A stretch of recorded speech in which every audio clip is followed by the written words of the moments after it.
Sulton Olovuddin Muhammad ibn Tekish o'g'li Jaloliddin Manguberdi Bu yurtning har bir qarich tuprog'ida jasorat, g'urur va erksevarlik ruhi yashaydi. Ana shunday buyuk siymolardan biri Xorazmshohlar davrining mard sarkardasi, vatan ozodligi uchun jonini fido etgan qahramon Jaloliddin Manguberdi. Tarixda shunday insonlar bo'ladi.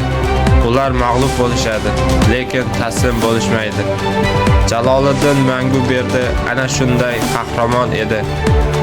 U yurtini himoya qilish uchun hayotini xavf ostiga qo'ydi.